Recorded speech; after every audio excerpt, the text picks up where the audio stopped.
Masih bersama saya, Valencia Melvinci, ada Jason Sambo, dan juga ada dua narasumber saya, Mas Hoirul Umam dan juga Mas Anggoro. Mas Anggoro, tadi kita sudah bicara seputar ada gap literasi demokrasi atau apapun lah itu yang perlu lagi riset lebih jauh lagi. Tapi kalau sejauh ini pemahaman demokrasi kita, masyarakat ini, apalagi kita kan sedang pemilu gitu ya.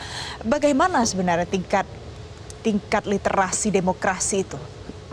Ya, jadi seseorang itu memilih, terutama di berbagai segmen itu kan berbeda alasan. Ya. Ada yang memilih karena faktor ekonomi, ada yang memilih berdasarkan karena isu-isu yang tahap lanjut gitu ya dalam konteks preferensi pemilih gitu, demokrasi, isu-isu elit gitu ya, yang memang tidak terjangkau dari base mayoritas pemilih kita. Nah, seharusnya ini disadari oleh masing-masing paslon. Jadi ketika kita menawarkan sesuatu ke publik, bagaimana agar berdampak elektoral, maka juga harus melihat struktur pemilih kita. Ketika isu itu akan dikeluarkan, berapa dampak bagi segmen menengah ke atas, segmen menengah ke bawah. Kalau kita lihat, segmen menengah ke atas, pendidikan tinggi itu tak sampai 10%. Kurang lebih 10% lah kira-kira begitu. Nah, kalau kita berusaha terus-menerus menawarkan isu-isu ini, sementara mayoritas publik yang lain menghendaki tawaran isu-isu yang lebih populis, isu ekonomi, program-program yang dianggap berdampak langsung secara ekonomi kepada mereka, entah ke kantongnya, entah ke perutnya, gitu ya, dan lebih mudah diterjemahkan itu pasti akan berdampak signifikan. Tapi kalau hanya narasinya hanya isu-isu yang menyangkut di segmen elit saja, rasa-rasanya dampak electionnya akan rendah. Kalau kita lihat misalnya sejak debat yang lalu, debat ini ditonton 47%. Ya. Kemudian dari yang menonton 47%, hanya sepertiganya saja yang menonton sampai full. Ya, kita lihat bahwa ternyata tidak semua orang mau menonton gitu ya. Bahkan full pun nggak mau, hanya 30%. Nah, 47 kalikan 30% ini kan sekitar 13% lah ya, gitu ya. Nah, dari 13% ini kalau kita tanya ke pemilih lebih lanjut, berapa persen yang mengubah pilihan? Tak sampai 20%, 19% saja dari yang 13% tadi. Jadi kalau kita kuantitasikan bahwa dampak debat itu tidak akan berdampak signifikan, sekitar 3% saja dalam hal elektoral. Nah, oleh sebab itu maka perlu terobosan-terobosan. Apa yang membuat isu yang kita tawarkan sampai ke grassroots? Di mana di sanalah pemilih yang jumbo, yang besar, yang mayoritas. Kalau menurut data berarti kalau pasangan 01 sama 03 itu kurang membumi begitu gagasan-gagasan ya Mas, atau seperti apa? Yang pasti ya, kalau kita komparasikan ya, di antara 1, 2, dan 3, paslon 2 diuntungkan karena terasosiasi kuat dengan Jokowi, dan di sana banyak program populis. Ya.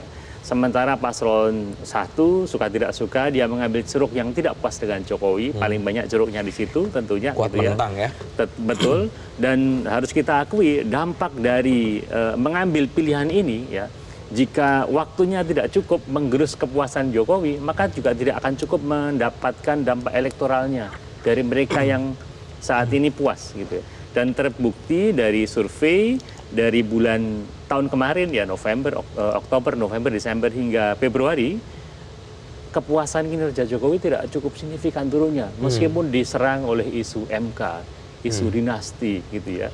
Dan banyak sekali isu-isu yang diarahkan ke Jokowi itu juga tidak berdampak signifikan. Seyogianya itu bisa dilihat oleh para paslon bahwa isu yang kita tawarkan harus lebih membumi lagi, sehingga dampak elektoralnya lebih besar lagi. Karena banyak juga yang bertanya, walaupun diterpa sekian rupa isu, tapi tetap approval rating tinggi, kemudian tidak ada yang begitu mengkritik terlalu banyak ya Jason. Dan ini Joko Widodo juga sempat menyampaikan pernyataan karena terkait hasil quick count, Presiden menyebut kita harus menunggu hasil perhitungan yang resmi dari KPU.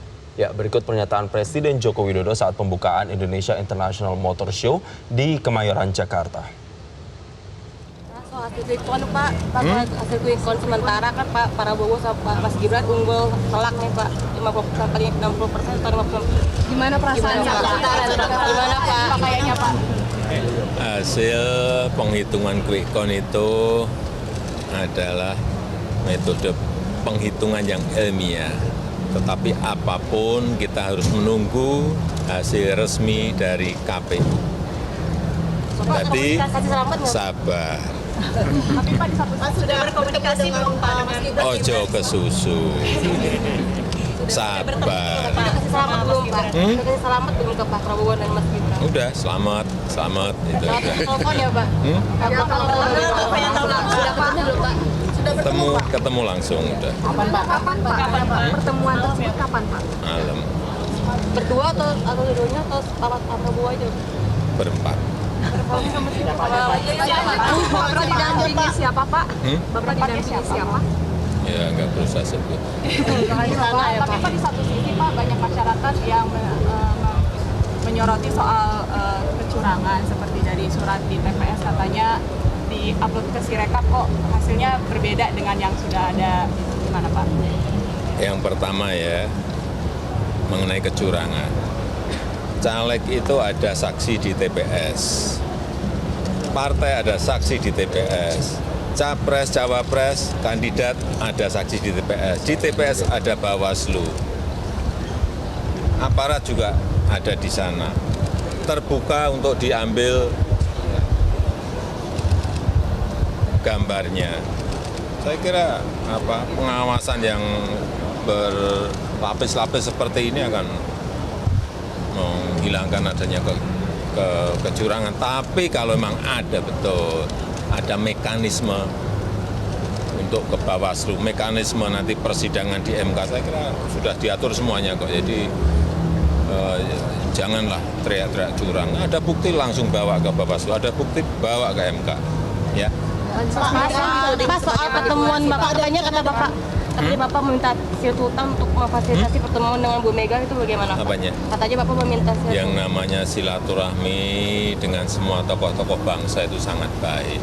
Untuk negara ini sangat baik.